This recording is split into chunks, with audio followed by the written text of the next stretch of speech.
Please be advised that this video is for the sole purpose of entertainment. Any views are purely my own, are subjective and may not necessarily be true. I do, however, do extensive research for all of my videos. All photos have been found on the public domain. I am using them under the fair use and fair dealing guidelines. I urge everybody to do their own research. Well, hello, it's Murky Meg here. It's Monday the 20th of April. This is my second video today, so if you haven't seen the first one, please go back and watch it because this supersedes it and it contains information that you will need to watch this video. So it seems now the gloves have been taken off from the media, and I really didn't expect anything else, to be quite honest. However, Dan Wootton has taken it to a whole new level this morning, and I love him even more for it. Meghan's mouthpiece, as we all know, is Omid Scobie, and he tweeted yesterday that this evening Prince Harry and Duchess Meghan told the editors of 4 major British tabloids that they will never deal with them again. Their letter, written by representatives for the couple and sent to the Daily Mail, Daily Express, Mirror and The Sun, can be read in full. Dan retweeted it and said, "You might have to stop selling lots of those stories to tabloids now, you're Meghan's PR rep, favourite journalist." That is an underhanded dig, but a dig nonetheless. When somebody tweeted Dan and said this guy isn't a royal expert, what qualifies him to be royal correspondent of ABC and Harper's Bazaar and other Disney network? Dan responded, his only qualification is that Meghan likes him. Sad state of affairs. But she obviously doesn't know about his journalism background. Now, I've tried to dig a little bit into Omid's journalist background. I can't find anything at all. He's not got a Wikipedia page. I can't find his journalism degree. It's not there at all. I'd love to be proven wrong, and I will eat my words if I am wrong, but so far I cannot find it. Fact of the matter is, nobody had really heard of him until Meghan came along, and his field of journalism, as he so puts it, is a very shaky one. He's cannily called a royal contributor, not a journalist, or royal editor at large, whatever that actually means, and I can't find any journalist qualifications whatsoever. I'm sure that he will be getting scoops from Meghan and Harry directly because he seems to be their bestie. And why would that be? Because Marcus Anderson is his ex. What do they say? It's not what you know, it's who you know, or who you do. I don't know. Your choice. Now, in this tweet, Dan, in some kind of way, the way that I'm reading into it, has actually took a swipe in saying that the media is fed tidbits and that Meghan herself releases stories via certain people, i.e. Omid and People magazine, Harper's Bazaar and Elle. They all absolutely love her. So why not? She's going to feed them stories, positive PR puff pieces, if she wants to be out there. But problem is that she's taking this direct swipe at the 4 news tabloids. That's not going to look very well. In fact, it looks downright childish to me. Another temper tantrum from the childish too. And in fact, on the back of this, the Society of Editors have criticised Prince Harry and Meghan. Executive Director Ian Murray said the statement was sadly a clear attempt to undermine certain sections of the UK media who often ask uncomfortable questions, and he clearly brands it as censorship. But that's not really what I wanted to talk about in this video. They have been papped again in LA, walking their dogs and also delivering 4 parcel food angels. Now, they've come under a lot of stick with regards to this because once they were only papped in the UK, and that was at the apothecary place. But now they've been papped everywhere, and now people are asking, why now? Why are they starting to come out and show themselves very obviously when we haven't seen hide nor hair of them? Now, I am pretty confident to say that the paparazzi were tipped off. I've heard from 2 very reputable sources that said they knew exactly that the paparazzi were there and that it was organised and they knew where they were going to be to get the shots. Does that sound slightly hypocritical because of this letter that was received to the 4 Tabloids, you can't have it both ways. You can't say, I'm not going to speak to you, and then actually set up your own pap shots. It's been reported that they are renting an $8 million paparazzi-proof mansion near to their best friend, Sir Elton John, in LA. But what's the point of getting a paparazzi-proof house if you're going to call the paps? It seems absolutely pointless when all they seem to want is exposure. And I do wonder who's paying for this, because let's face it, they don't really like stumping up the cash for things. And I suspect, and this is only my theory, that dear old Daddy Dear is stumping up the cash. Not Meghan's dad, of course, no. You know, that would be unheard of because she doesn't speak to him. But it would be Prince Charles that's stumping up this cash because,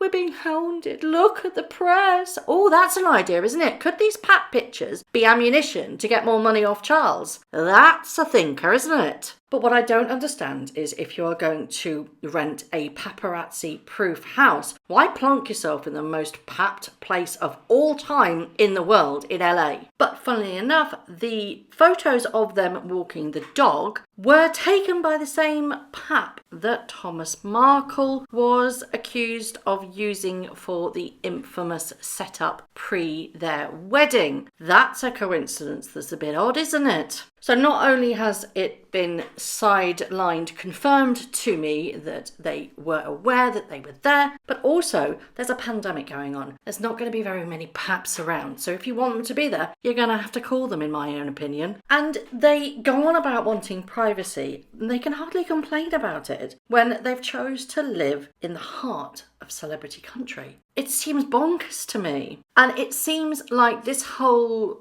lawsuit thing, it's either their way or the highway until they actually want something from you, i.e. the tabloids. Then they're all over you or sending you puff pieces that you should release. You've got to make a stand either way. You are either not going to talk to the press, and therefore that includes puff pieces that you want them to release that make you look good, or you talk to them. You've got to make a stand on this, which you want, because at the moment you're kind of faffing around a little bit. By publicly going out and making sure that you're papped is counterintuitive to what you want from the world with regards to your privacy, unless you are using this as part of your court case. And if you are, it's a very dangerous game to play, because there will be people standing up going, well, you called me, so that ain't true. Whether or not they were staged or not, and I actually believe that they were, you don't roam the streets of LA and not expect to be papped. It's that simple. Whether we like it or not, Harry and Meghan are a high commodity right now, and pictures of them are marketable, and everybody wants that shot. So of course they're going to get papped. They didn't need to drive to an area to walk their dogs. I'm sure there was plenty of places to walk their dogs. And in fact, I know that the paps know where they live. But of course, they respect that privacy. I'm sure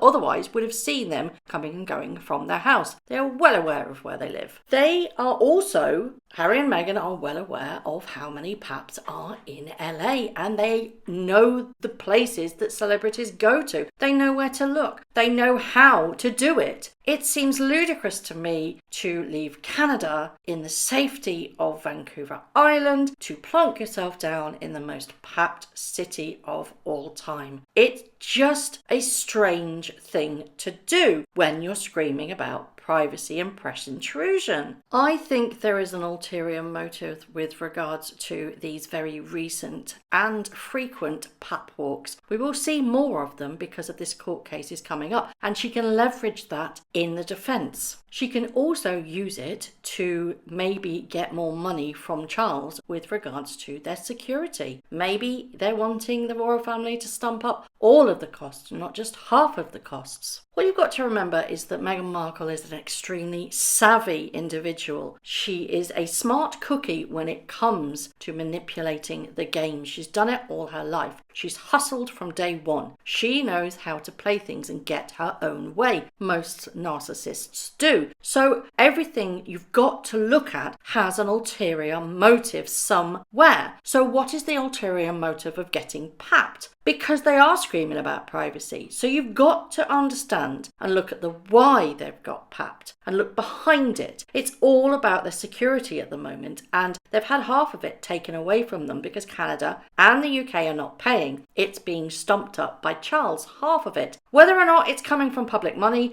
is by the by at the moment.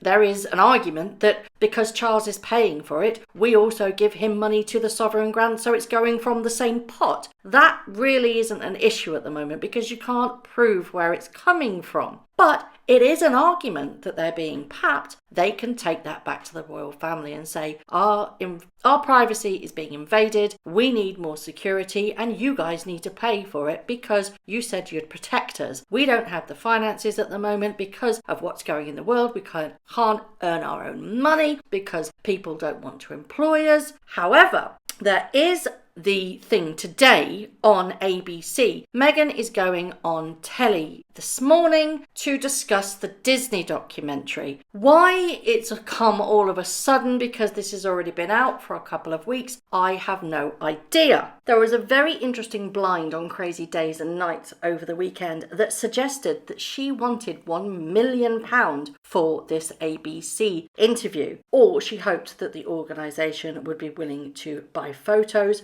which is a way for the news organisation to say it didn't pay for an interview. It just paid for the use of the photos. They wouldn't go along with it. Apparently ABC didn't want to do it.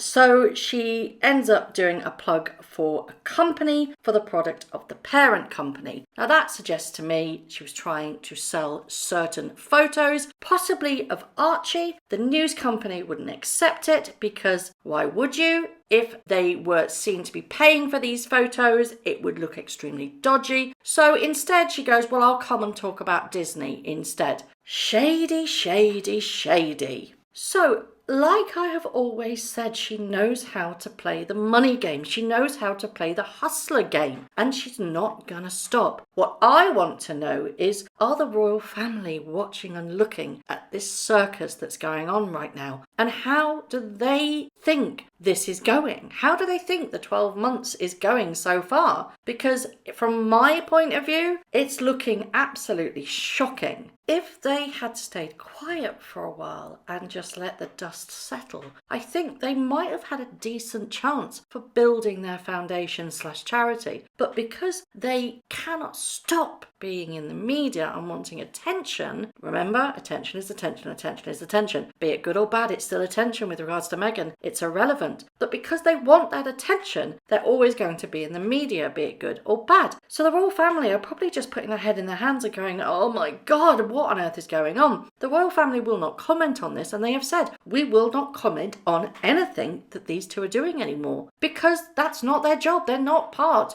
of the royal family underneath the umbrella of protection. So they can't really justify their motives. So all they're going to have to do is say no comment. And that is a clear indication of how they're feeling right now. Their hands are tied. They don't know what to do like the rest of us. They're probably looking at this thinking, mouths open, thinking, what the hell is going on and why are those two doing this? It's interesting, and I cannot wait for the next few days because more and more documentation will come out with regards to this court case, and I'm going to be all over it. Now, you may know that I have a very active Twitter account, but I have now got an active Instagram account as well. I have just released information of new videos on that prior to becoming a bit more active. I've now taken a step towards getting that social media platform up and running. So if you're on Instagram, please come and find me. I will be posting both on Instagram and on Twitter. I think it builds a stronger brand and you can get your news from me wherever you want it to be. So if you want to come and find me on Instagram, I'm there. If you want to stick with me on Twitter, that's fine. It gives you the choice, really, of where you'd like to see me. I will be on both, and I will be updating both with all the information as I find it, alongside my videos as well. So I look forward to seeing you there. It's the same handle, so it's Murky Meg. I'm there. Come find me. I'd love to know what your thoughts are with regards to this video. What do you think of the retaliation of the press? Do you think Dan Wootton was right to do what he did and call out Omid Scobie? And do you think this is the first of many royal reporters to start taking swipes at them? What do you think of the obvious papped photos of the dog walk and them being out again doing more deliveries for Project Angel Food? Do you think that was a setup, or do you think it was just a lucky paparazzi shot? Finally, what do you think the royal family thinks about this circus? I would love to know your thoughts. Thank you very much for watching. If you haven't already, please subscribe to my YouTube channel, hit the notification bell, and also that like button. I'd like to take this opportunity to thank all of my followers for all the tips and all the emails, DMs that everybody sends to me. It really is greatly appreciated. So thank you very much for watching once again.